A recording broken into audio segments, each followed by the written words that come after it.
Shalom. Selamat pagi Bapak, Ibu, saudara-saudari yang dikasihi Tuhan, dimanapun Anda berada. Senang sekali kita boleh dengar-dengaran akan firman Tuhan. Dan baik, kita akan memulai pendengaran akan firman Tuhan ini dengan kita bersama bersatu di dalam doa. Mari kita bersatu di dalam doa.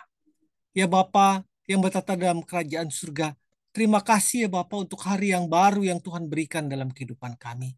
Kami menyadari Tuhan di mana ada hari yang baru, maka berkat-berkat Tuhan, penyertaan Tuhan, dan rencana-rencana baru yang Tuhan buat kami telah Kau sediakan. Untuk itu Bapak, ajar-ajari kami Tuhan untuk melangkah di pagi, siang, hingga nanti malam, agar sesuai dengan surut dengan kehendak Tuhan. Jagai bibir kami, jagai mulut kami, jagai tindakan kami Tuhan. Agar tidak juga menyinggung perasaan orang lain ya Tuhan. Terima kasih Bapak. Kami berdoa juga syafaat kepada orang-orang yang mengalami sakit penyakit, mengalami kelemahan tubuh, Tuhan yang mau sembuhkan. Juga orang yang mengalami permasalahan kehidupan ekonomi, Tuhan memberikan jalan keluar. Yang mengalami kepahitan hidup, Tuhan kembali menabur kasih. Terima kasih Bapak. Kami siap untuk mendengar firman-Mu di dalam nama Tuhan Yesus kami berdoa. Amin. Menjadi paket berkat. Landasan firman Tuhan diambil dari Mazmur 34 ayat 9 sampai 11. Takutlah akan Tuhan, hai orang-orangnya yang kudus, sebab tidak berkekurangan orang yang takut akan Dia. Singa-singa muda merana kelaparan, tetapi orang-orang yang mencari Tuhan tidak kekurangan sesuatu pun yang baik. Marilah anak-anak, dengarkanlah aku. Takut akan Tuhan akan kuajarkan kepadamu. Kita akan membuka lagi firman Tuhan dari 1 Tesalonika 5 ayat 18. Mengucap syukurlah dalam segala hal, sebab itulah yang dikehendaki Allah di dalam Kristus Yesus bagi kamu. Ada seorang wanita cantik yang mengenakan baju mahal mendatangi seorang psikiater dengan segudang keluhan. Intinya dia merasa hidupnya hampa. Mendengar keluhan itu si psikiater berkata, saya akan menyuruh Mary ke sini untuk menceritakan kepada Anda bagaimana dia menemukan kebahagiaan. Saya ingin Anda mendengarnya. Psikiater itu memanggil Mary, seorang wanita tua yang bertugas sebagai cleaning service di kantornya. Mendengar panggilan itu, Mary meletakkan gagang sapunya dan setelah dipersilakan ia duduk di kursi sambil berkisah. Suamiku meninggal akibat malaria. 3 bulan kemudian anak tunggalku tewas dalam sebuah kecelakaan. Aku tidak punya siapa-siapa. Aku kehilangan segalanya. Aku tidak bisa tidur, tidak bisa makan, tidak pernah tersenyum kepada siapapun, bahkan berpikir untuk mengakhiri hidupku saja. Di suatu sore, seekor anak kucing mengikutiku saat aku pulang. Waktu itu cuaca di luar dingin. Karena kasihan, aku memutuskan membiarkan anak kucing itu masuk ke rumah dan memberinya susu. Setelah kenyang, anak kucing itu bermanja-manja di kakiku.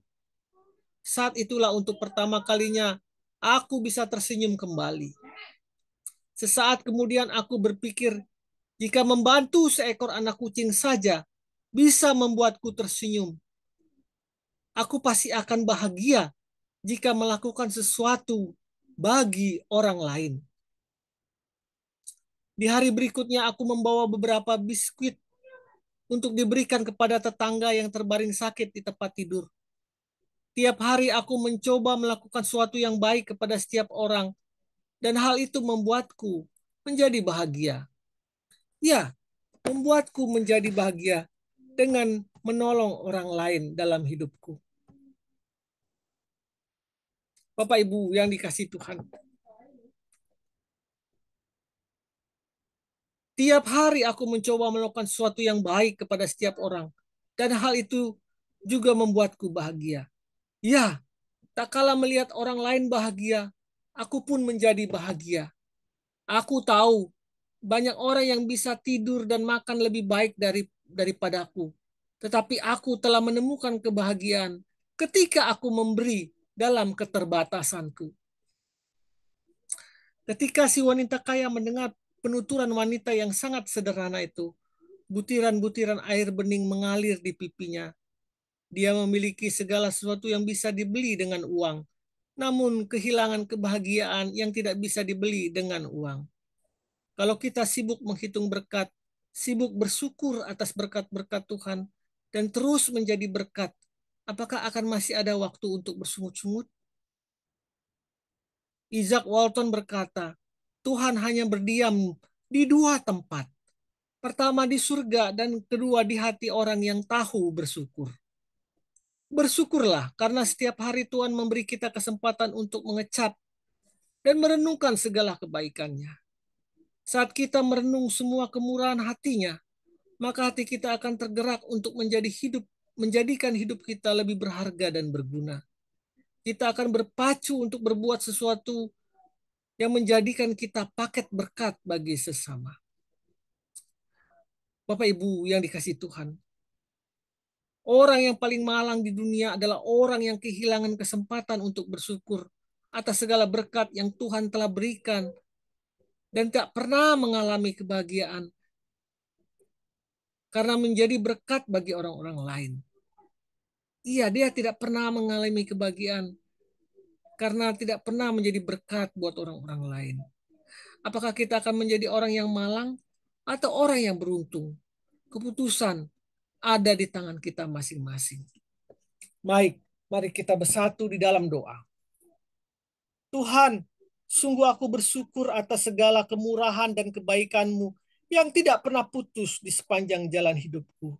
Terima kasih ya Tuhan Yesus. Terpujilah namamu ya Tuhan. Amin. Memiliki segala sesuatu belum tentu mendatangkan kebahagiaan. Dengan memberi, kita bisa menemukannya. Selamat pagi, selamat berkarya, selamat menjadi paket berkat buat sesamamu. Dan temukanlah kebahagiaan yang abadi yang tidak bisa kau dapat selain engkau menjadi berkat. Tuhan memberkati. Amin.